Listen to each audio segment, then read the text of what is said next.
Mas Le, jenenge Le. Assalamualaikum warahmatullahi wabarakatuh. Selamat pagi, salam sejahtera bagi kita semua. Marilah kita ucapkan puji syukur kehadirat Allah Subhanahu wa Ta'ala yang telah melimpahkan rahmat serta hidayahnya kepada kita semua, sehingga hari ini kita bisa berkumpul dalam acara diseminasi konsep budaya positif di SLB Negeri Kendal. Sholawat serta salam kita aturkan kepada junjungan Nabi besar Muhammad SAW yang syafaatnya kita tunggu di yaumul akhir kelak. Bapak Ibu yang kami hormati, izinkan saya untuk membacakan susunan acara pada pagi hari ini. Yang pertama adalah pembukaan, yang kedua adalah menyanyikan lagu Indonesia Raya, yang ketiga adalah sambutan sekalian pembukaan oleh Kepala SLB Negeri Kendal, yang ketiga adalah acara inti yang akan diadakan dalam 3 sesi. Sesi pertama akan oleh Bapak Iksan SPSI, sesi kedua oleh Bapak Kanafi SPD, dan sesi ketiga oleh Bapak Ganistri Martono SE. Dan yang terakhir adalah penutup. Marilah Bapak Ibu, sebelum kita memulai acara pada pagi hari ini, kita membaca basmalah bersama-sama. Bismillahirrahmanirrahim. Baik, acara selanjutnya yaitu menyanyikan lagu Indonesia Raya yang akan dipimpin oleh Ibu Kristiani.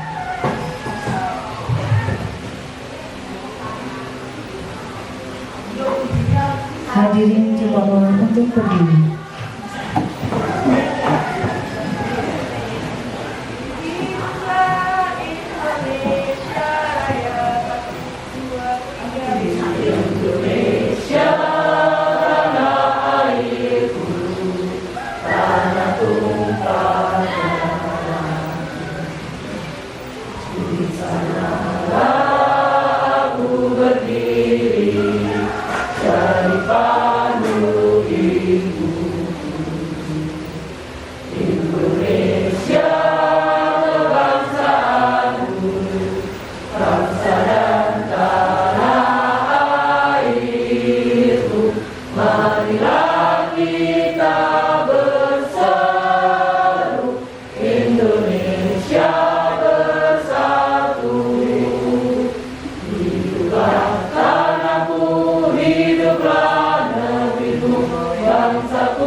Hadirin silakan duduk kembali. Acara selanjutnya yaitu sambutan oleh Ibu Kepala SLB Negeri Kendal kepada Ibu Trisayati. Waktu kami silakan.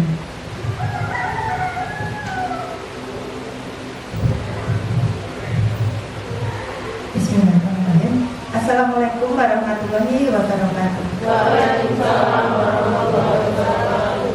Selamat siang Bapak Ibu. Salam sehat dan salam sejahtera untuk kita semua.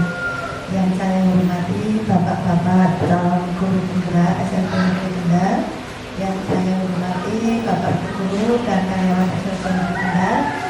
Mari Bapak Ibu, pagi hari ini kita yang pertama memanjatkan puji syukur kehadirat Allah Subhanahu wa Ta'ala pada hari ini kita masih diberi kesempatan Allah, diparingi nikmat sehat, nikmat sempat, sehingga pagi menjelang siang hari ini kita masih dapat berkumpul di Aula SLB Negeri Kendal dalam melaksanakan diseminasi oleh calon guru penggerak dalam keadaan sehat walafiat. Bapak Ibu yang saya hormati, selanjutnya sholawat serta salam kita tunjukkan kepada Nabi besar kita, Nabi Muhammad SAW, yang mudah-mudahan di akhir kelak kita mendapat syafaatnya. Bapak Ibu guru yang sangat saya banggakan, saya mengucapkan terima kasih dulu kepada Bapak Ibu Panitia yang sudah menyiapkan segala ukur rapinya untuk kegiatan diseminasi calon guru penggerak ini. Bapak Ibu guru, selanjutnya mohon maaf ini mungkin pelaksanaannya apabila kurang berkenan, juga mohon maaf yang sebesar-besarnya mewakili bapak-bapak calon guru penggerak. Para hadirin yang saya hormati, dalam tujuan pertemuan ini adalah untuk istilahnya pengimbasan atau berbagi ilmu, atau yang sekarang lebih banyak menggunakan istilah diseminasi. Apa itu diseminasi? Ada yang tahu? Ada yang tahu? Yang tahu berarti calon guru penggerak ini ya. Ya, diseminasi itu adalah membagikan salah satu ilmu pengetahuan yang sudah dipelajari pada kegiatan calon guru penggerak. Jadi calon guru penggerak ini sudah mendapatkan ilmu yang didapat selama pembelajaran. Nah, nanti penjenengan akan mendapatkan kesempatan untuk mendapatkan ilmu tersebut. Ini sangat luar biasa ya Bapak Ibu. Bahwa ini nanti penjenengan bisa mengikuti dengan sebaik-baiknya dari awal sampai akhir. Bapak Ibu yang saya hormati, untuk selanjutnya Ibu mengucapkan terima kasih ya kepada teman kita yang sudah lolos seleksi calon guru penggerak. Ini katanya sudah 50% ya, 50% perjalanan, mudah-mudahan nanti bisa 100% lulus menjadi guru penggerak. Bapak Ibu yang saya hormati, kegiatan ini nanti dibagi menjadi 3 sesi. Yang pertama itu adalah Bapak Iksan dari jam 10 sampai jam 11. Yang kedua Bapak Kanapi dari jam 11.30 sampai 12.30. Yang ketiga Pak Ganes dari jam 1:30 sampai 1:30. Bapak Ibu dulu, saya harapkan panjenengan nanti bisa mengikuti diseminasi ini dengan baik, supaya dapat berjalan dengan lancar. Monggo nanti disesuaikan dengan jadwal yang sudah ditentukan dari bapak-bapak calon guru penggerak ini. Bapak Ibu, yuk tolong nanti diikuti sesuai dengan jadwal supaya tidak mengganggu jadwal pembelajaran panjenengan. Bapak Ibu yang saya hormati, setelah mengikuti diseminasi ini, Bapak Ibu bisa mengaplikasikan di kelas masing-masing. Ini sangat bermanfaat Bapak Ibu. Nanti penjenengan setelah mendapatkan ilmu dari bapak-bapak calon penggerak guru penggerak ini, nanti panjenengan bisa menerapkan atau dicobakan di kelas di murid panjenengan masing-masing. Bapak Ibu, untuk seleksi calon guru penggerak ini sudah 9 angkatan ya, ini yang ke-10. Monggo Bapak Ibu bisa mengikuti seleksi di angkatan 10 ini. Kemarin sudah banyak yang mendaftar ya. Mudah-mudahan nanti dapat lulus semua. Itu untuk angkatan 10 mulai tahun ajaran 2023-2024. Diharapkan kita nanti semua sudah menggunakan kurikulum Merdeka. Nah Bapak Ibu, untuk di calon guru penggerak ini kita akan belajar banyak apa dan bagaimana kurikulum Merdeka itu. Ini sangat bermanfaat Bapak Ibu. Yang kira-kira pemahamannya di kurikulum Merdeka ini kurang begitu paham, nanti bisa. Nah Bapak Ibu, begitu waktu yang banyak, mudah-mudahan ilmu yang didapatkan dari bapak-bapak calon guru penggerak ini juga luar biasa. Nanti bisa disampaikan kepada teman-teman guru di SLB Negeri Kendal. Untuk itu saya sebagai kepala sekolah mengucapkan selamat berdesiminasi, semoga berjalan dengan lancar dan ilmu yang kita dapat bisa bermanfaat. Dengan mengucap Bismillahirrahmanirrahim, acara desiminasi calon guru penggerak di SLB Negeri Kendal saya nyatakan dibuka. Bapak Ibu yang saya hormati, demikian sambutan dari saya. Banyak kekurangan, banyak kehilangan. Saya memohon maaf yang sebesar-besarnya. Dan saya juga mengucapkan terima kasih atas kehadiran Bapak Ibu sebagai peserta dalam acara desiminasi dengan tema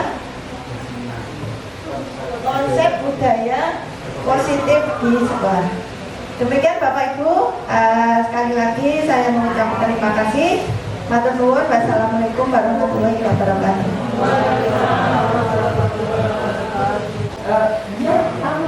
Jadi prosedur misalkan atau mungkin yang jelas itu kita sebagai guru mungkin dalam hati seperti itu. Bukannya itu betul kita dia memotivasi agar dia mau belajar dan mempunyai harapan di masa depan. Tapi di sisi lain itu bisa kita kenal sebagai PHP atau enggak. Padahal orang tua tahu, Pak Guru itu keterangan orang soalnya atau mungkin tadi misalkan seperti itu. Mungkin pada Pak Nadi gimana? Terima kasih. Terima kasih Bu Yaya. Ini ada pertanyaan, apakah kita boleh memberi harapan menanyakan apakah anak-anak kita itu sebagai guru memberikan harapan gambaran apakah anak-anak kita itu jadi apa, jadi dokter, oh ya bagus itu bisa nanti. Nah, yang namanya guru itu tidak harus mengajar di dalam kelas. Guru itu untuk dirinya sendiri itu sebagai guru, untuk keluarga, untuk adiknya sebagai orang yang, kalau yang guru itu orang yang bisa dicontoh, bisa yang memberi contoh dan bisa dicontoh. Nah, kemudian harapan itu justru kita menanyakan harapannya itu. Bagaimana anak-anak ini kita menggali kalau kita tidak anak-anak tidak bisa mengungkapkan, tidak bisa tercetus mau jadi apa, kita tidak akan bisa memberikan motivasi. Kita berhak dan justru kita wajib menanyakan anak ini mau kemana. Tadi sudah saya sampaikan bahwa yang bisa menjadikan dirinya sendiri. Nah, dokter itu kan tidak harus secara profesinya ya harus ada legalitasnya, tetapi dokter itu yang penting bisa menolong orang sakit. Misalkan orang jatuh kalau dia sakit, wah ada dokter kecil, wah dokter Sarah, ayo coba ditolong. Nah, itu sudah menjadi kebanggaan. Dan sebelum kita melakukan suatu kegiatan, setiap ajaran baru kita harus membuat kesepakatan dan komunikasi dengan orang tua.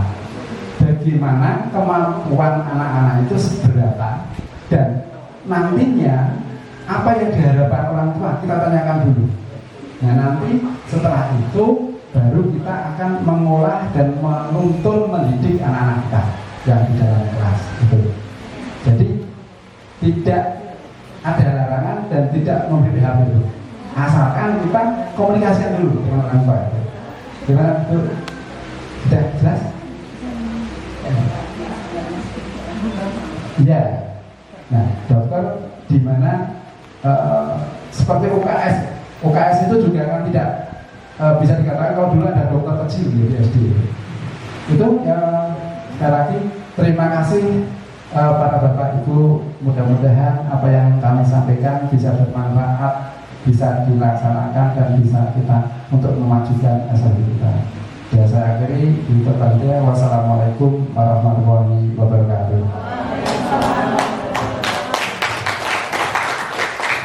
Misalnya menggambar. Nah Bapak Ibu, begitu waktu yang apa ya banyak. Mudah-mudahan ilmu yang didapatkan dari bapak-bapak calon guru penggerak ini juga luar biasa. Nanti bisa disampaikan kepada teman-teman guru di SLB Negeri Kendal. Untuk itu saya sebagai kepala sekolah mengucapkan selamat berdesiminasi. Semoga berjalan dengan lancar dan ilmu yang kita dapat bisa bermanfaat. Dengan mengucap Bismillahirrahmanirrahim, acara desiminasi calon guru penggerak di SLB Negeri Kendal saya nyatakan dibuka.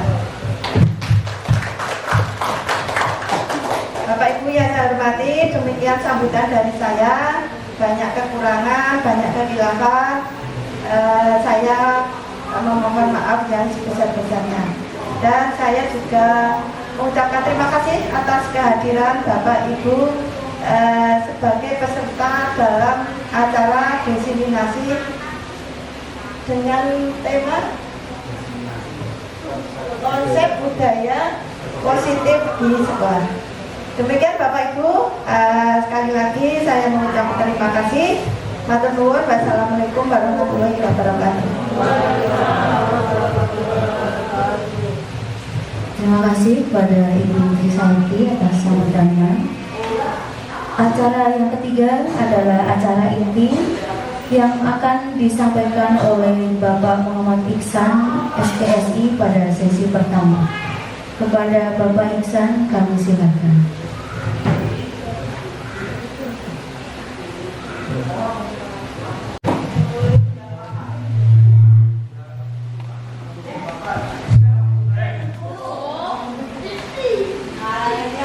Asli, jenenge Le.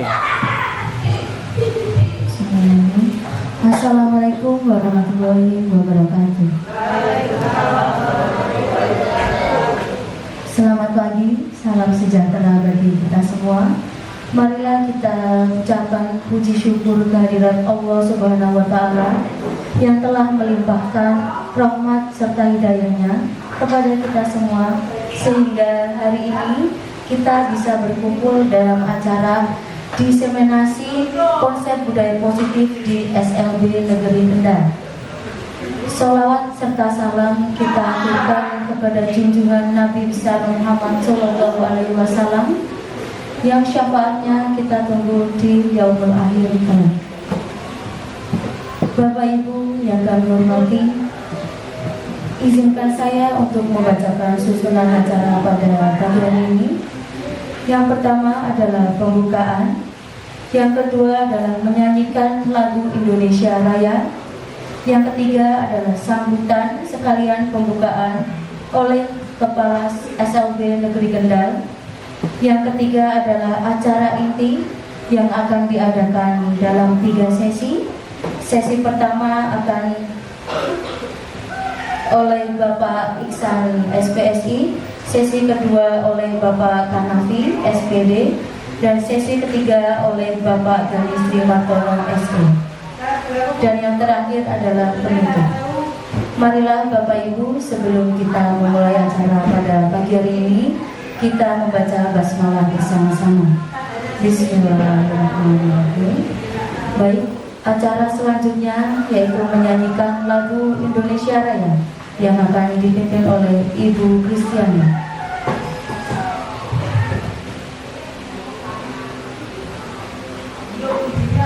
Hadirin dimohon untuk berdiri.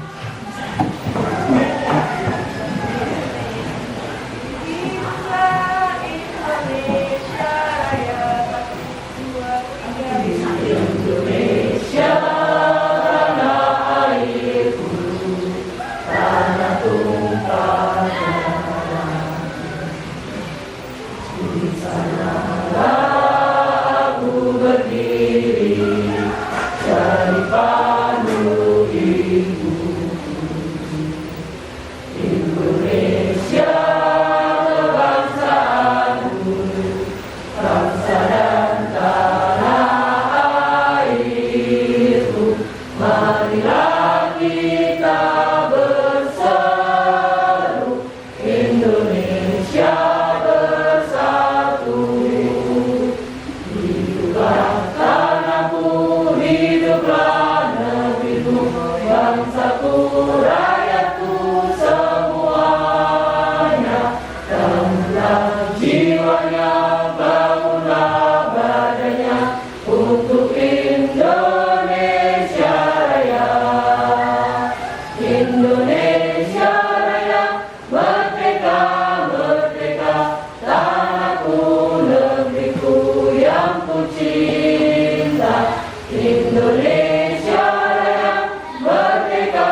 Hadirin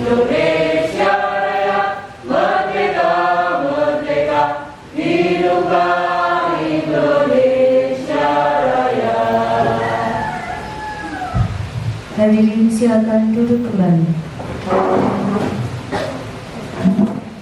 Acara selanjutnya yaitu sambutan oleh Ibu Kepala SLB Negeri Kendal kepada Ibu Trisayati. Waktu kami silakan.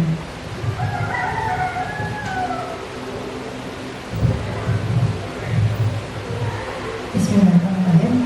Assalamualaikum warahmatullahi wabarakatuh. Waalaikumsalam warahmatullahi wabarakatuh. Selamat siang Bapak Ibu. Salam sehat dan salam sejahtera untuk kita semua. Yang saya hormati Bapak-bapak calon guru penggerak SLB Negeri Kendal, yang saya hormati Bapak Guru dan karyawan SLB Negeri Kendal. Mari Bapak Ibu, pagi hari ini kita yang pertama memanjatkan puji syukur kehadirat Allah Subhanahu wa Ta'ala. Pada hari ini kita masih diberi kesempatan Allah diparingi nikmat sehat, nikmat sempat, sehingga pagi menjelang siang hari ini kita masih dapat berkumpul di aula SLB Negeri Kendal dalam melaksanakan diseminasi oleh calon guru penggerak dalam keadaan sehat walafiat. Bapak Ibu yang saya hormati, selanjutnya sholawat serta salam kita tunjukkan kepada Nabi besar kita Nabi Muhammad SAW, yang mudah-mudahan di akhir kelak kita mendapat syafaatnya. Bapak Ibu guru yang sangat saya banggakan, saya mengucapkan terima kasih dulu kepada Bapak Ibu Panitia yang sudah menyiapkan segala ukurapinya untuk kegiatan diseminasi calon guru penggerak ini. Bapak Ibu guru, selanjutnya mohon maaf ini mungkin pelaksanaannya apabila kurang berkenan, sudah mohon maaf yang sebesar-besarnya mewakili bapak-bapak calon guru penggerak. Para hadirin yang saya hormati, dalam tujuan pertemuan ini adalah untuk istilahnya pengimbasan atau berbagi ilmu, atau yang sekarang lebih banyak menggunakan istilah diseminasi. Apa itu diseminasi? Ada yang tahu? Ada yang tahu? Yang tahu berarti calon guru penggerak ini ya. Nah, diseminasi itu adalah membagikan salah satu ilmu pengetahuan yang sudah dipelajari pada kegiatan calon guru penggerak. Jadi calon guru penggerak ini sudah mendapatkan ilmu yang didapat selama pembelajaran. Nah, nanti panjenengan akan mendapatkan kesempatan untuk mendapatkan ilmu tersebut. Ini sangat luar biasa ya Bapak Ibu. Bahwa ini nanti panjenengan bisa mengikuti dengan sebaik-baiknya dari awal sampai akhir. Bapak Ibu yang saya hormati, untuk selanjutnya Ibu mengucapkan terima kasih ya kepada teman kita yang sudah lolos seleksi calon guru penggerak. Ini katanya sudah 50% ya, 50% perjalanan, mudah-mudahan nanti bisa 100% lulus menjadi guru penggerak. Bapak Ibu yang saya hormati, kegiatan ini nanti dibagi menjadi 3 sesi. Yang pertama itu adalah Bapak Iksan dari jam 10 sampai jam 11. Yang kedua Bapak Kanapi dari jam 11.30 sampai 12.30. Yang ketiga Pak Ganes dari jam 1:30 sampai 1:30. Bapak Ibu dulu, saya harapkan panjenengan nanti bisa mengikuti diseminasi ini dengan baik,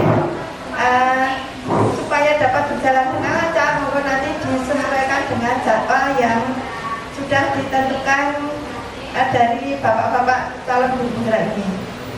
Bapak Ibu, yuk tolong nanti diikuti sesuai dengan jadwal supaya tidak mengganggu jadwal pembelajaran panjenengan.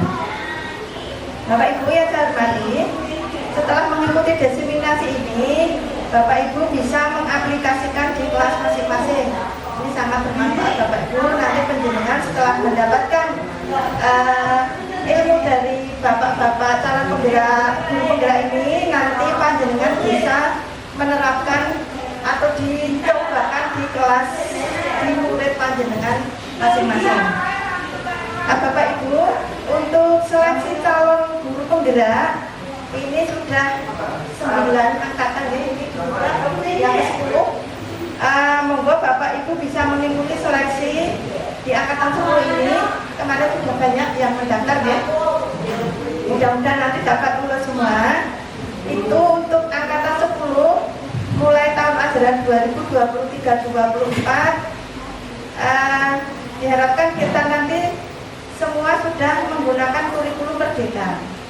Nah, Bapak Ibu, untuk di calon guru penggerak ini kita akan belajar banyak apa dan bagaimana kurikulum merdeka itu sangat bermanfaat, Bapak Ibu.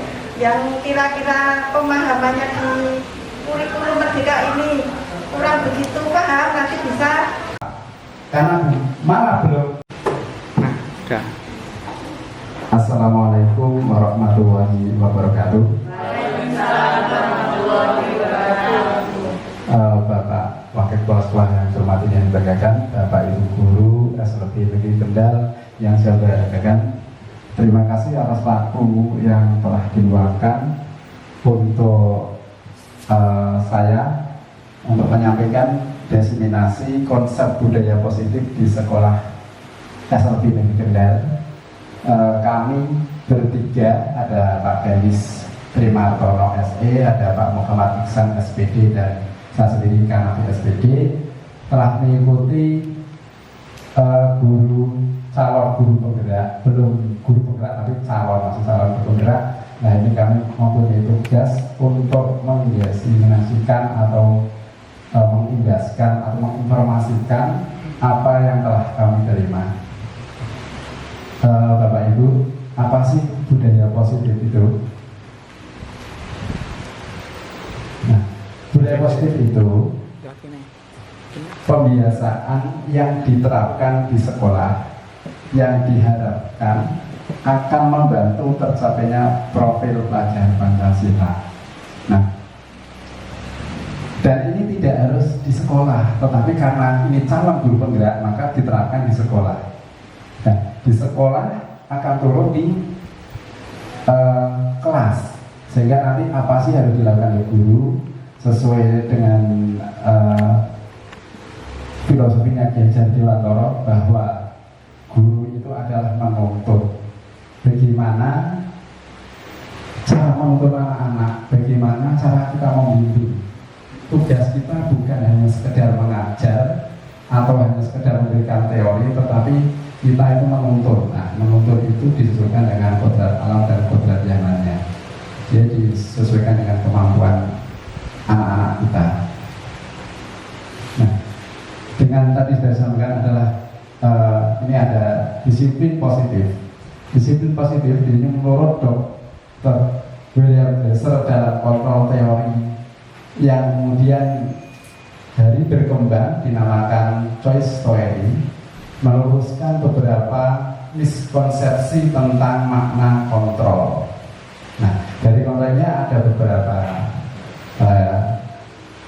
kontrol, ada 5, yaitu ilusi guru mengontrol murid, ilusi bahwa semua penguatan positif efektif dan bermanfaat, kemudian ilusi bahwa kritik dan membuat orang merasa bersalah dan menguatkan karakter. Kemudian selanjutnya ilusi bahwa orang dewasa memiliki hak untuk memaksa. Nah, kemudian kita bandingkan antara teori kontrol dan yang tadi dengan aturan atau dari stimulus respon, bahwa realitas kebutuhan kita itu sama, bahwa kita itu dianggap bahwa kebutuhannya antara anak satu dan yang lainnya itu sama. Tetapi kalau kita berpegang pada teori kontrol, itu ada realitasnya, kebutuhan kita itu berbeda. Antara kebutuhan Burin sama kebutuhan Pak Hardi itu berbeda. Kebutuhan Bu Gayu dan kebutuhan Bu Susi berbeda. Kebutuhan anak tunarungu dan tunanetra dan tunagrita dan tunadaksa, apalagi autis, itu sangatlah berbeda.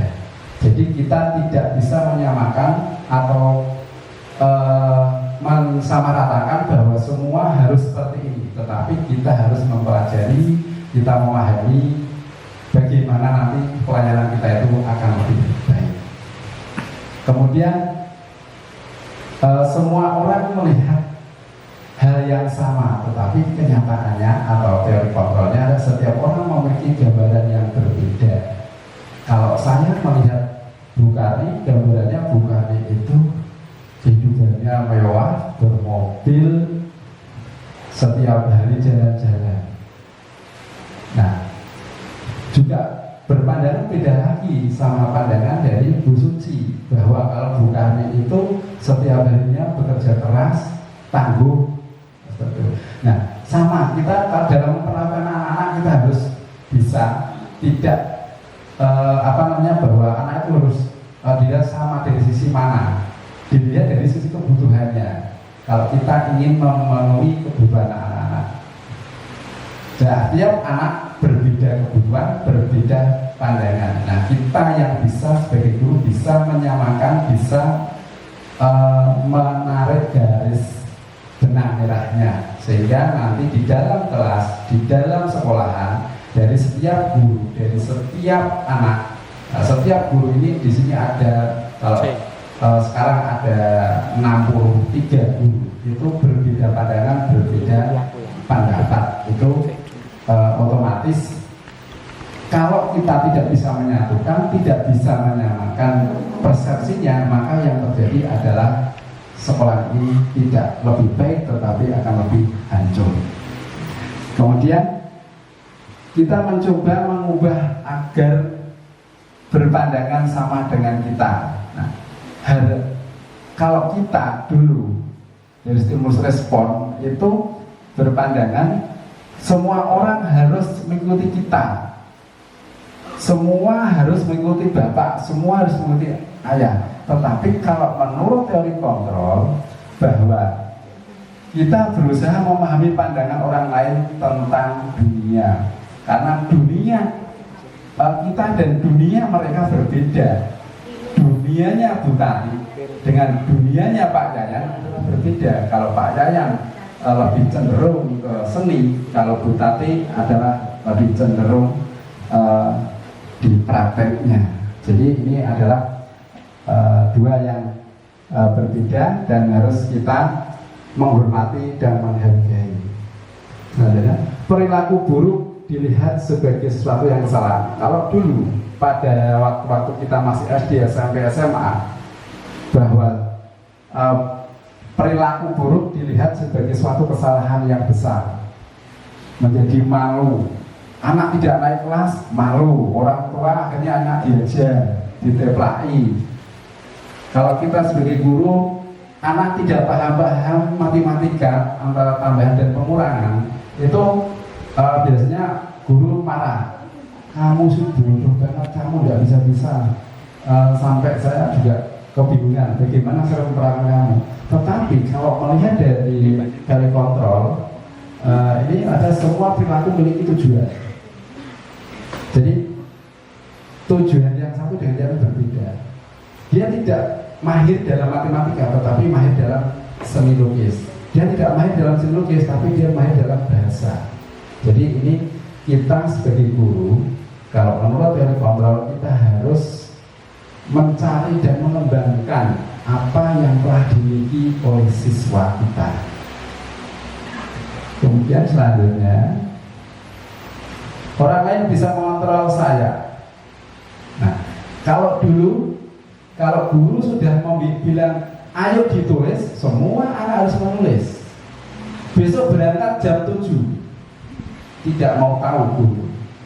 Tetapi kalau yang telat pasti dihukum. Ada yang maju di depan kelas, selalu mengangkat kaki dan memegang telinga.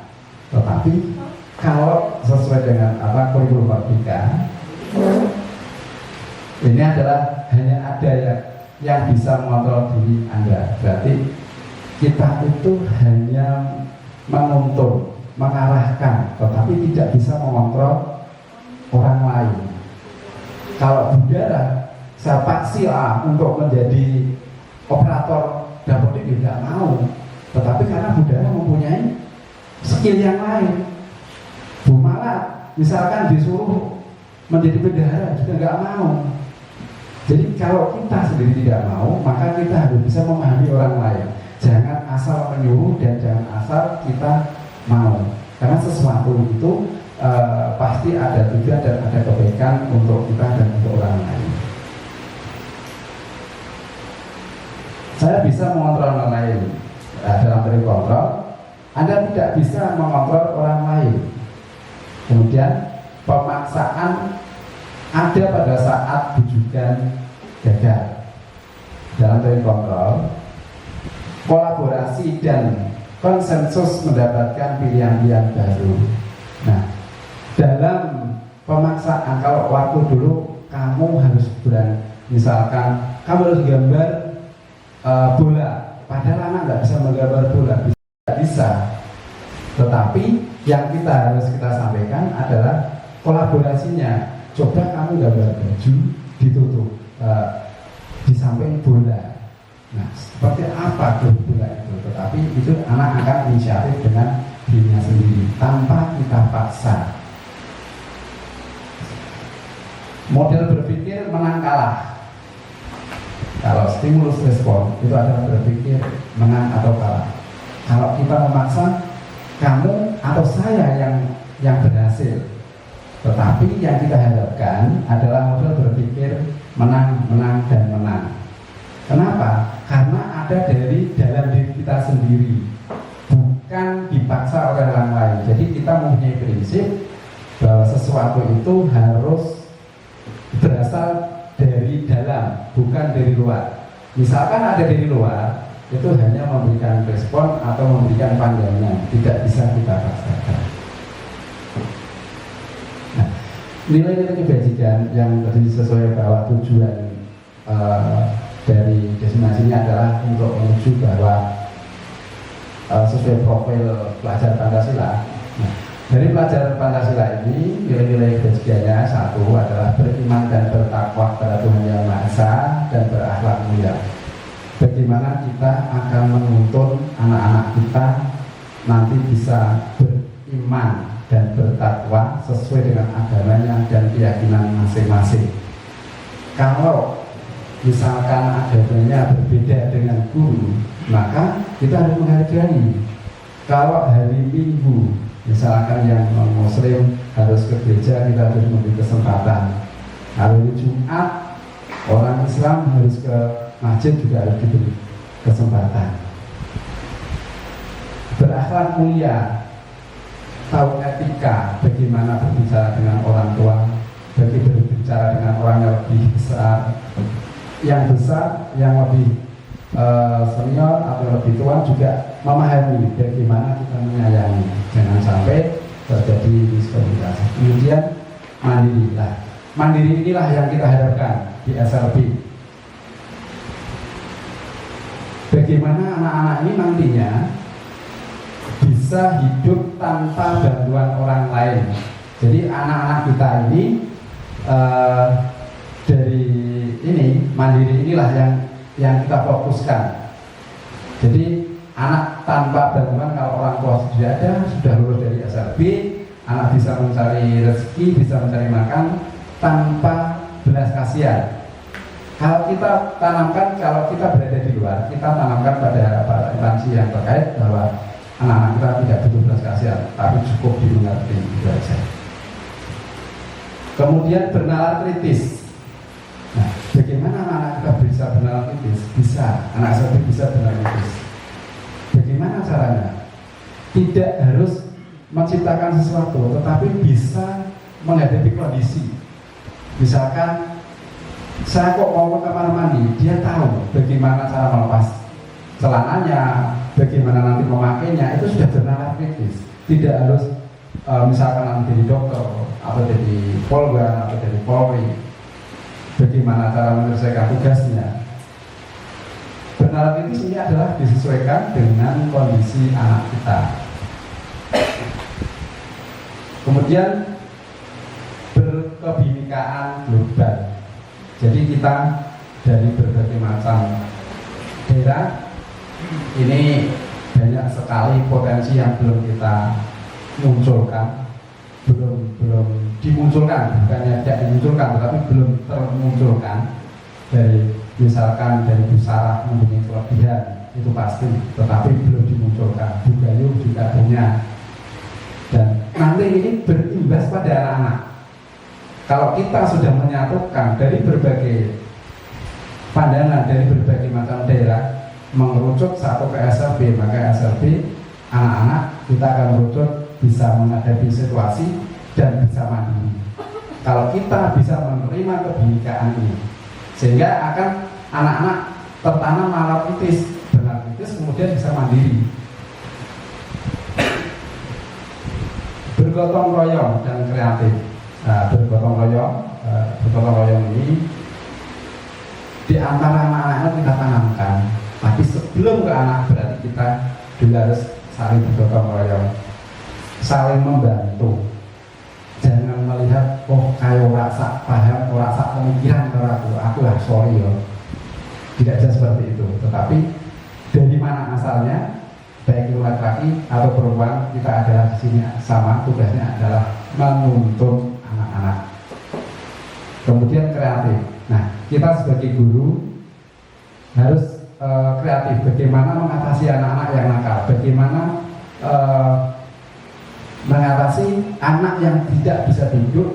Bagaimana mengatasi anak yang selalu lari-lari atau hiperaktif? Karena di tempat kita ini adalah berkebinekaan. Ada hambatan penglihatan, pendengaran, hambatan gerak, hambatan pikir, dan hambatan sosialisasi. Dan kita lah yang bisa mengarahkan dan menuntun.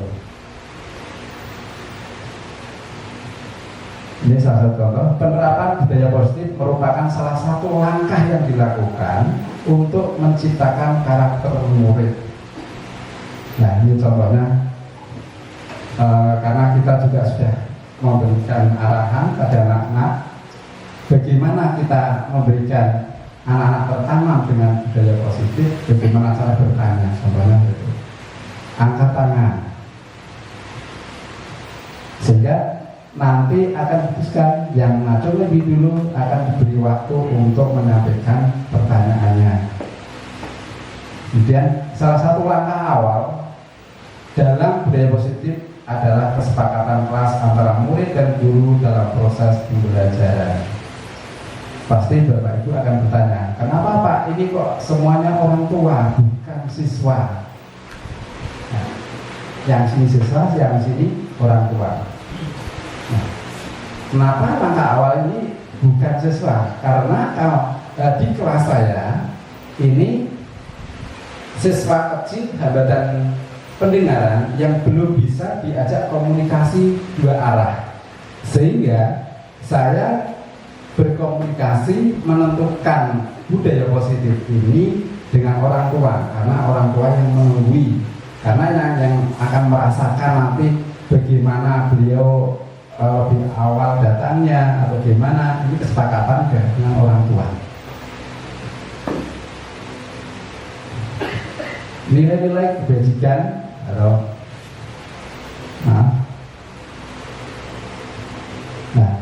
ini dari tadi, kemudian ini ada segitiga diskusi. Segitiga diskusi ini tadi sudah saya sampaikan bahwa ini kalau dulu kita adalah yang mengatur, yang menguasai. Ini di sini ada motivasi, hukuman, dan restitusi. Bagaimana kita mensikapi, bagaimana anak-anak ini merasakan seperti ini. Dulu kita mungkin juga pernah merasakan, tetapi sekarang tidak boleh. Motivasi, apa itu sih motivasi? Suatu dorongan yang menggerakkan hati seseorang untuk bersemangat dalam melakukan sesuatu untuk mencapai tujuan yang diinginkan. Jadi motivasi itu diharapkan bukan dari orang lain, tetapi dari diri kita sendiri. Itu akan lebih bagus, akan lebih kuat, bukan karena iming-iming sesuatu yang akan kita dapatkan. Jadi motivasi itu adalah dorongan untuk melakukan sesuatu untuk mencapai tujuan yang kita harapkan. Kalau kita ingin anak-anak kita baik, otomatis kita harus berbuat baik karena anak-anak kita adalah mencontoh. Ini ada 3 motivasi. Yang pertama adalah motivasi menjadi hukuman, mendapatkan imbalan, dan menghargai diri sendiri. Nah, yang perlu kita hindari adalah ini adalah menghindari hukuman atau menghukum, mendapatkan imbalan.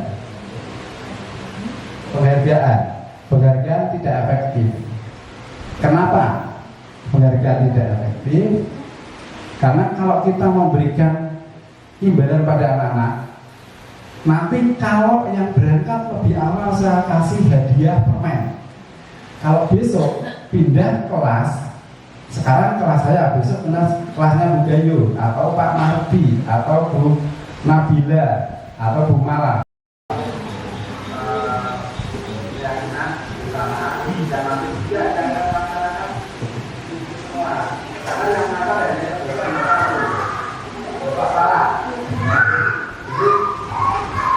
Kalau kemarin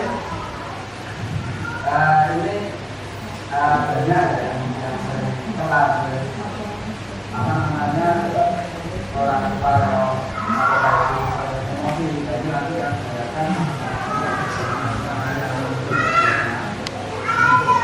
ini yang pertama kira-kira apa yang akan kita nanti bisa melakukan ngomong pertama apa? Ada pidana atau enggak?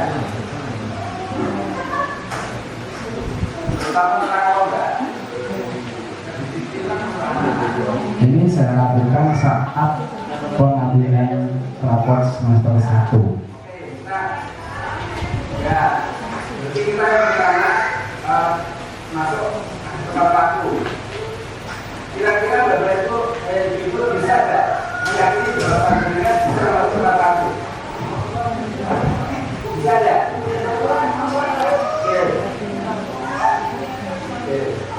Ya. Ini nanti bukan buat tapi balik. Ini saya lakukan dengan orang tua karena anak-anak kami belum bisa berkomunikasi dengan suara. Itu anak-anak dan kita sudah membuat. Ini yang pertama adalah yang telah disepakati adalah keyakinan kelas 1 dan 2 anak-anakmu datang tepat waktu. Yang kedua, anak berbaris sebelum masuk kelas. Yang anak berbaris. Kemudian berdoa sebelum dan sudah pelajaran. Dan anak memakai seragam sesuai dengan jadwal. Jadi kalau Senin, Selasa, Rabu itu jadwalnya tetap berbeda-beda, disesuaikan dengan jadwal yang telah disepakati di sekolahan dan dilaksanakan di kelas masing-masing. Mengikuti upacara bendera setiap hari Senin. Jadi bila mana nanti anak-anak di kelas kita ada yang tidak ikut upacara, itu nanti orang tua yang akan merasa bersalah sendiri. Karena apa? Menghambat perjalanannya pembelajaran, karena upacara sudah berjalan, kalau ada anak yang kamu otomatis nanti akan berhenti. Keyakinan untuk menjaga kebersihan kelas.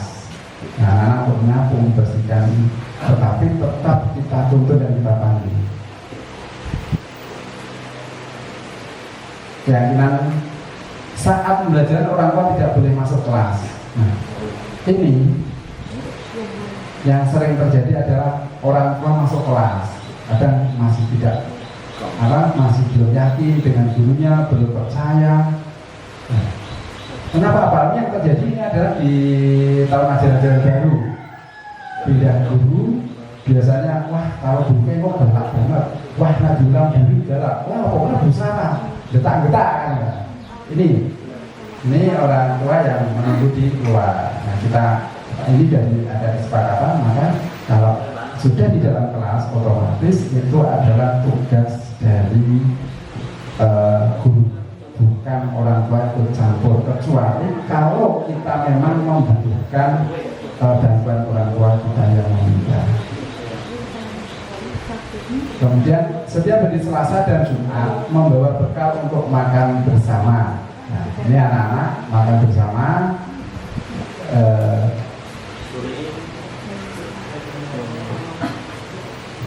Bapak Ibu yang hormati, nah, ini adalah kebutuhan dasar manusia.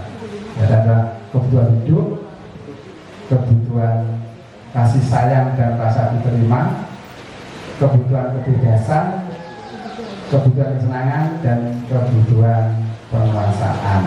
Nah, kalau seperti itu contohnya ya kita mencari kerja. Nah, kalau anak-anak berarti biar dia hidup bisa jajan, jadi beli apa kan itu. Kemudian kasih sayang. Kenapa anak itu nakal? Kadang-kadang kita tidak menyadari. Terkadang antara siswa yang di sana dan yang di sini itu berbeda. Yang di sini sentuh, yang di sana tidak disentuh. Otomatis yang di sana pasti mencari perhatian. Nah, ini kita harus kita perhatikan juga kebebasan. Setiap anak itu pengennya bebas, pengen bebas tanpa batas, tetapi kita tidak boleh lepas dari keyakinan yang telah kita sepakati. Kesenangan, ya, semua orang itu pasti pengen senang-senang, tetapi tidak boleh lepas dari aturan-aturan yang telah ada. Penguasaan, ini yang sering terjadi adalah pengen berkuasa. Nah, kalau misalkan di kelasnya Bu Sarah juga ada yang siswa yang pengen selalu menangan sendiri, di bukunya juga ada. Ya, kalau Bu Suci ada tidak Bu? Tidak ada, karena siswanya berapa Bu? Harus ya? Harus 6. Bu Tati, berapa Bu Tati? 4. Nah itu, jadi setiap kelas berbeda-beda, itu harus disesuaikan dengan kondisinya. Posisi kontrol, nah, tadi sudah saya di depan sudah sampaikan penghukum. Nah, ada anak telat langsung berdiri, jangan sampai duduk sebelum selesai pembelajaran. Ini menghukum. Menghukum itu tidak hanya dengan perbuatan, tetapi dengan bahasa juga bisa. Awakmu iki lho, toa terus kuapan awakmu iki orang telat. Menusuk hati dengan bahasa, jangan sampai kita melakukan hal itu. Kemudian membuat rasa bersalah. Bersomai cedak, telat terus, orang tahu nggak PR, nah, ini juga anak merasa bersalah. Nanti sampai anak itu, Pak, sekali lagi mohon maaf Pak, mohon maaf, ini tidak dilakukan. Tetapi ayo kita buat anak ini merasa bahwa itu adalah kebutuhan anak-anak. Kemudian sebagai teman, bagaimana kita melakukan anak-anak kita sebagai teman, tetapi otomatis ada batasan-batasan. Awakmu kok orang gak hati-hati ngopo. Nah itu baru akan kita dengarkan. Ada sebagai teman, sebagai teman anak itu. Kemudian sebagai pemantau. Nah kalau pemantau itu hanya mengawasi, misalkan sesok saya mangkat telat tak capeti, ya, ini dipantau, maka anak tidak akan telat. Takut kalau nanti catat terus tidak boleh pulang. Menyatakan adalah sebagai manajer. Nah, dari sifat manajer inilah yang kita harapkan. Kita harus terutama menghindari sifat menghukum dan membuat orang bersalah. Ini masih lumayan. Ini yang harus kita harapkan dari manajer. Bagaimana kita memahami dan kita meresapi, kita terapkan pada diri kita, seakan-akan kita yang mengalami. Misalkan Bu Sarah kenapa sih kok telat? Kenapa sih kok tidak pakai seragam? Nah kalau kita sebagai penghukum, Bu Sarah maju ke depan, tidak pakai seragam, atributnya kurang. Nah, ini sebetulnya kurang pas. Nah ini bukan sifat manajer, tetapi ini adalah yang kalau kita lihat dari tadi ya, ini penguasa. Nah, ini penguasa. Jadi semena-mena, aku sing kuasa, aku sing diatur, terserah aku, seperti itu. Tetapi yang sifatnya jadi ini yang harus kita sebelumnya. Jadi kita memperlakukan anak bisa mengayomi dan bisa membuat bahagia dan nyaman. Nah, ini yang tadi saya sebut ya, ada sekitar diskusi itu ada menstabilkan identitas, kemudian validasi tindakan yang salah, kemudian menanyakan keyakinan. Nah, kata-kata yang disampaikan pada anak kita, misalkan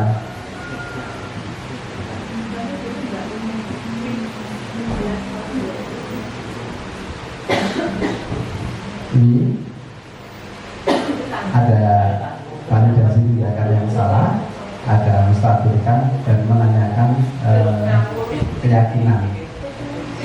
Kamu tentunya tahu, punya alasan mengapa melakukan itu. Misalkan Bu Nani mau mukul biaya, kita tanya kenapa sih kamu kok memiliki biaya? Pasti kamu punya alasan. Beberapa aku mau di tendian kok Pak karo Bu Nani, yo tak balas kok. Aku mau kok yo, pasti ada alasannya. Dan adakah cara lain yang lebih efektif untuk mendapatkan apa yang kamu butuhkan? Ini cara mevalidasinya. Itu kamu pasti kamu sebetulnya bisa melakukan hal yang lebih buruk daripada itu, tapi kamu tidak melakukan karena kamu tahu hal itu tidak baik. Nah, ini setelah kita lakukan seperti ini, kemudian terbentuk keyakinan apa yang telah kita sepakati, kita lakukan, kemudian kamu ingin menjadi orang seperti apa. Nah, anak ini diarahkan, misalkan ditanya, Pak Mardi atau Nang Mardi, paham tuh Pak, Nang Mardi kamu besok menjadi apa? Saya mau jadi misalkan orang yang bisa membersihkan di lingkungan saya Pak. Wah bagus itu. Nah bagaimana caranya? Nah, saya harus setiap hari membersihkan dan memberi contoh teman-teman di lingkungan yang saya ada.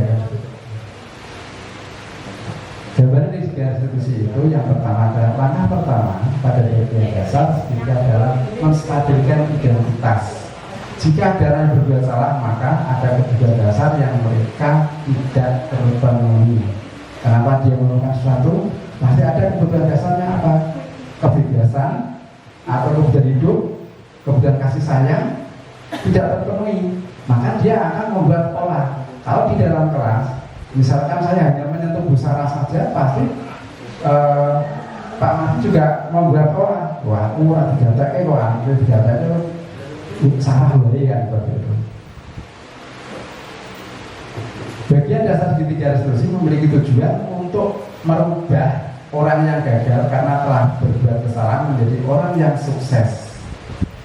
Kita harus mampu meyakinkan mereka dengan mengatakan kalimat seperti yang pertama, tidak ada manusia yang sempurna. Jadi kalau ada anak yang salah, jangan ini memang kaya ngomong kuwi memang dasarnya bodoh. Tidak boleh seperti itu, tetapi bahwa setiap orang itu tidak ada yang sempurna. Saya pun, Bapak, Ibu pun dulu pernah melakukan kesalahan. Tetapi bagaimana agar kita bisa tidak melakukan kesalahan lagi? Karena dalam kondisi seperti ini, dalam kondisi emosional, maka anak tidak stabil dan justru anak ini akan berbuat yang lebih jelek kalau kita tidak kita sadarkan dan kita arahkan dan kita bantu bagaimana mencari solusinya. Langkah kedua adalah menvalidasi tindakan yang salah. Konsep langkah kedua adalah kita harus memahami kebutuhan dasar yang mendasari tindakan anak berbuat kesalahan. Menurut teori kontrol, semua tindakan manusia baik atau buruk pasti memiliki maksud dan tujuan. Nah, pada poin kedua ini kita harus bisa memahami kebutuhan anak. Apa sih yang dibutuhkan anak? Kalau misalkan anak itu jauh, tetapi yang dibutuhkan transportasi. Kalau anak mengalami kesulitan memakai mau ke kamar mandi, yang kita beri akses, ya kamar mandi diberi akses yang bagaimana kursi roda bisa lewat situ.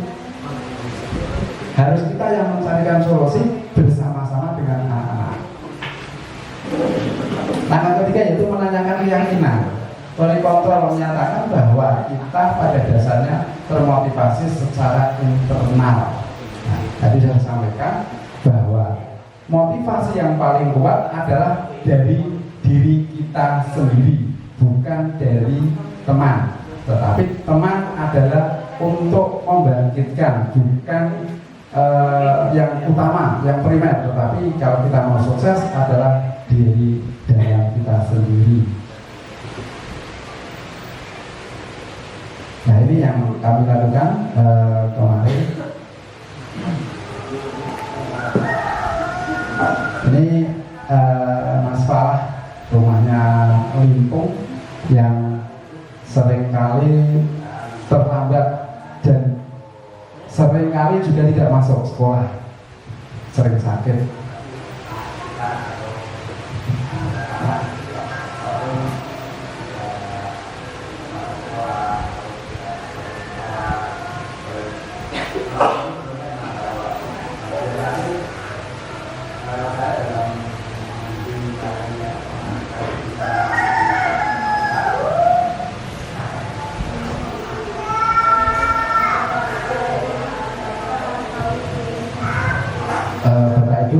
Ini bukan saya setting ya, ini saya apa adanya. Jadi ini saya lakukan apa adanya, bukan ada rekayasa atau apa, tetapi ini langsung saya undang kedua orang tua pada saat pengambilan rapor.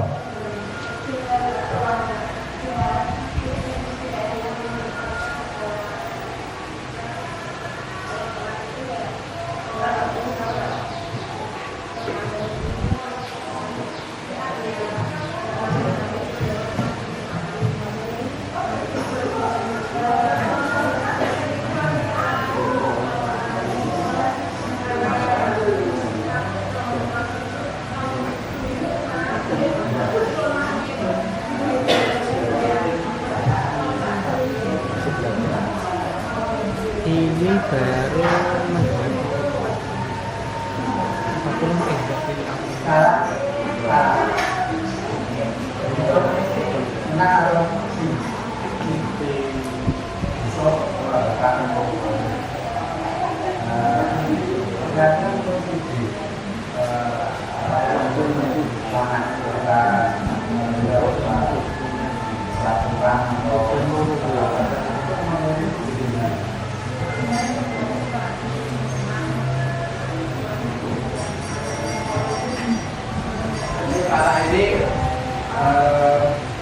kalau 1 minggu berangkat bisa 2 minggu tidak berangkat, jadi sering masuk angin, sering sakit. Nah, yang saya pikir ini nanti ibunya sekarang sedang hamil, ini bisa berangkat enggak? Ini sudah dalam minggu ini baru 3 kali berangkat.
Terima kasih. Mungkin ada pertanyaan, monggo. Kalau yang ada ditanyakan.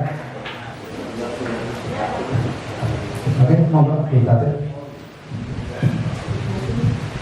Sebelumnya terima kasih Pak Kanapi atas pemaparannya mungkin untuk konsep budaya positif di sekolah. Mungkin ada satu pertanyaan mengingat saya sebagai guru autis untuk menanyakan bagaimana dengan anak autis dengan hambatan yang cukup berat Pak. Apakah konsep budaya positif tersebut bisa dilaksanakan untuk anak-anak autis yang mengalami gangguan yang cukup berat? Mengingat di kelas kami itu ada beberapa anak yang saya lihat itu memang masih kurang untuk konsep pemahaman, apalagi untuk pemahaman konsep budaya ini. Mungkin itu saja Pak Kanapi, mohon dijelaskan. Terima kasih Bu Tati. Masih ada lagi? Saya buka 2 cermin. Ada? Oke. Terima kasih Bu Tati atas pertanyaannya. Bagaimana Pak Kanafi dari konsep budaya positif atau keyakinan pastor apakah bisa dilaksanakan untuk anak-anak autis? Nah, untuk anak autis otomatis orang autis awal kita adalah kesepakatannya dengan orang tua sama dengan anak-anak tunarungu. Tetapi yang perlu kita pahami bersama, kalau kita semata-mata kita ini harus bisa memilah mana yang harus kita terapkan yang di SLB karena bermacam-macam karakter, bermacam-macam hambatan. Kalau untuk anak tuna, hambatan penglihatan, hambatan gerak ini masih bisa dilaksanakan secara utuh, tetapi dengan catatan bukan ganda. Tetapi kalau hambatan penglihatan dan hambatan daksa atau hambatan gerak ini ada gendanya juga masih kesulitan, tetapi harus lewat orang tua. Tetapi kalau enggak, kita masih bisa untuk dilaksanakan. Tetapi kalau untuk autis ini kita lakukan harus sistem yang telah kita pakai biasanya. Sistemnya dipaksa, terpaksa, biasa, dan membudaya. Karena apa? Anak-anak autis kalau tidak dihidupkan secara otomatis kalau awal-awal pasti memberontak dan tidak bisa terarah. Sehingga ini harus kita yang mengolah dulu. Kita harapkan tidak serta-merta ini harus dipraktekkan harus sesuai ini. Maka kalau kita praktekkan untuk anak-anak badan pikir juga untuk C1 ya tidak bisa jalan. Semuanya akan menjadi penguasa di kelas. Semuanya akan bebas mencari kesenangan sendiri. Anak autis itu kan juga sama ya. Pengennya bebas, pengennya mencari kesenangan sendiri dan harus diperhatikan terus. Nah ini sistem untuk C1 untuk dan yang lain untuk terutama autis adalah bisa dipakai pertama dipaksa, terpaksa, kemudian menjadi biasa dan menjadi membudaya. Itu Bu Tati sudah. Ya, terima kasih Bapak Ibu semuanya. Mudah-mudahan apa yang telah saya sampaikan bisa bermanfaat untuk Bapak Ibu. Boleh? Enggak bayar. Boleh. Pertanyaan saya sebenarnya tapi kita memiliki Iya, boleh. misalkan kaitannya dengan edukasi kepada anak, bolehkah kita sebagai orang tua memberikan harapan pada anak kita, misalnya ataupun masa depan padahal sebagai guru kita tahu berharap Tajam paling gitu. bahwa itu hanya sebagai motivasi. Misalkan anak-anak besok kan bisa mau jadi apa, jadi dokter Bu, oh iya bagus. Awal lagi kamu tidak dapat permen. Yang kedua, pengaruh jangka panjang dan jangka pendek. Jangka pandangnya gimana? Nanti setelah dewasa, kalau melakukan sesuatu itu pasti mengharapkan imbalan. Wah, aku harus ngoterke Bu Sarah ngan sesuk biji apik. Wah, aku harap ngedeni Pak Al ngan sesuk Pak Al bisa mengantar saya. Nah ini. Jadi kalau kita terapkan pada anak-anak, ini adalah yang kurang baik.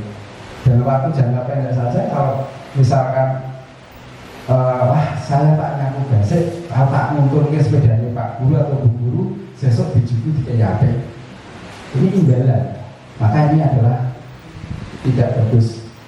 Kemudian juga penghargaan merusak hubungan antara siswa satu dengan yang lain itu akan bermusuhan, bisa jadi renggang antara yang satu yang sudah dekat sebetulnya. Misalkan Bu Dara sama Bu Tati adalah teman dekat dengan baik, tidur bareng, jalan-jalan bareng, tetapi karena Bu Dara diberi hadiah, diberi penghargaan sama gurunya atau mungkin dengan saya, Bu Tati tidak, maka akan renggang. Wah, Dara disayang kalau guru ini, Dara sekarang izin mau mbak itu. Ini ada yang kita hindari. Kemudian penghargaan mengurangi ketepatan. Terkadang yang kita lakukan mengurangi ketepatan ini adalah namanya pandangan kita sebagai orang tua. Kadang-kadang tahunya baik karena di depan kita, ternyata dia di luar tidak baik. Nah ini mengurangi ketepatan. Kemudian mengurangi kualitas, karena kualitasnya akan turun setelah tidak dapat imbalan, dia tidak akan mau melakukan yang telah dia harapkan. Penghargaan mematikan kreativitas. Kenapa penghargaan mematikan kreativitas? Setelah tidak mendapatkan penghargaan, dia tidak akan melakukan sesuatu yang tanpa ada imbalan. Misalkan kalau di kelas disuruh nyapu, nanti dikasih hadiah atau pulang di awal, padahal itu sudah tugasnya sesuai jadwalnya. Tetapi karena terbiasa, maka dia tidak akan melakukan tanggung jawabnya. Penghargaan menghukum. Nah, ini untuk menghindari hukuman. Yang terakhir adalah mendapatkan motivasi dalam diri. Nah, ini yang kita harapkan adalah motivasi dari dalam kita sendiri. Nah, misalkan kalau kita untuk anak-anak harus kita bangkitkan bagaimana anak-anak ini bisa untuk memberikan sesuatu untuk dirinya sendiri yang terbaik untuk masa depannya. Ini yang bersifat hukuman. Hukuman bersifat tiba-tiba dan tidak terencana. Nah, aturan yang kita buat itu ada hukuman. Nah, hukuman itu sifatnya misalkan siswa kita telat. Kenapa kamu telat? Berdiri di situ. Ini hukuman, sifatnya tiba-tiba. Kemudian anak atau murid tidak tahu apa yang terjadi dan tidak dilibatkan. Kalau aturan ini bersifat karena berkaitan dengan hukuman, ini yang membuat adalah gurunya. Kalau dulu kita tata tertib, yang membuat adalah kita sendiri dari guru, tetapi sekarang harus melibatkan siswa. Karena siswa yang melakukan, bukan untuk kita. Apa yang diharapkan siswa, kita tinggal nanti mengingatkan. Kemudian hukuman bersifat satu arah dari pihak guru yang memberikan dan murid yang menerima suatu hukuman tanpa melalui kesepakatan. Contoh, selesaikan soal matematika ini 10, harus jam sekian selesai. Padahal tidak ada kesepakatan. Nah ini sekarang kalau dulu kita ikut aja, tetapi sekarang nggak boleh, harus ada kesepakatan. Kita nanti sampai jam berapa akan menyelesaikan soal ini, kita beri kesepakatan.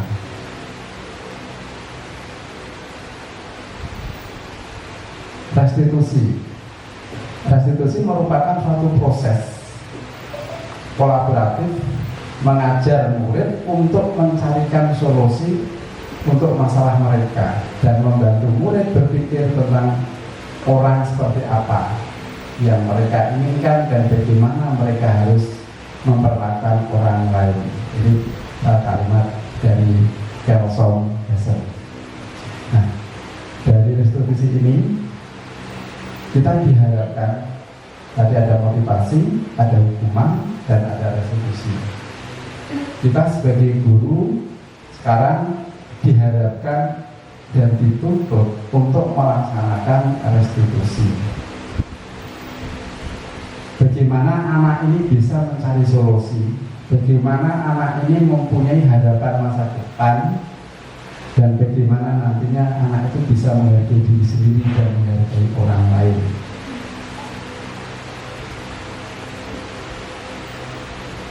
Keyakinan kelas. Nah, keyakinan kelas bersifat lebih abstrak daripada peraturan yang lebih rinci dan konkret. Kalau ini peraturan itu biasanya yang membuat adalah kita sendiri. Kemudian kalau keyakinan itu tadi di depan saya sampaikan bahwa ada kolaborasi, ada kesepakatan antara kita dengan anak-anak berupa pertanyaan-pertanyaan yang universal dibuat dalam bentuk positif. Contoh misalkan,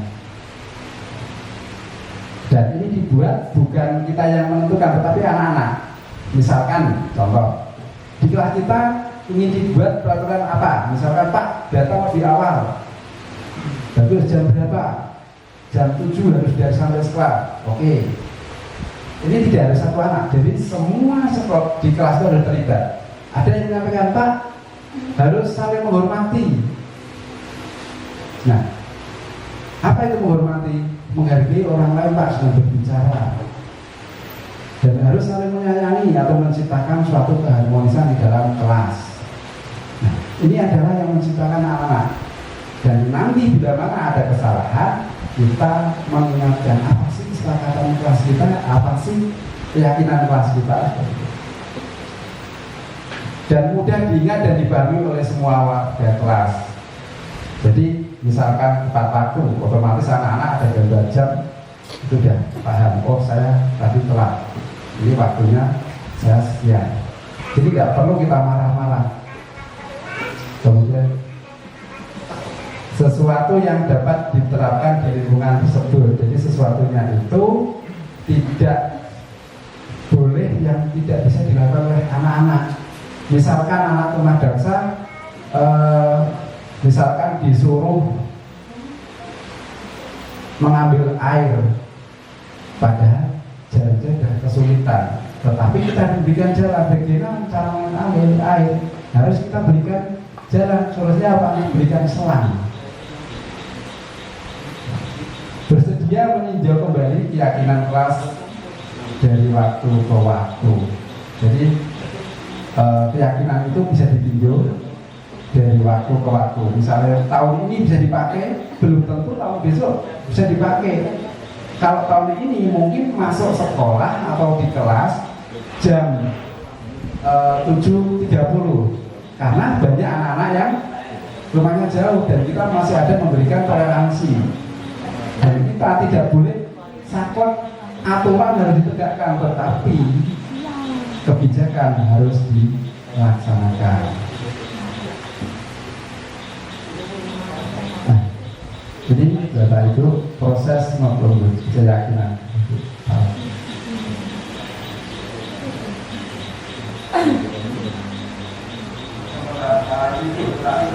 Ini di kelas saya waktu kami membuat keyakinan di dalam kelas.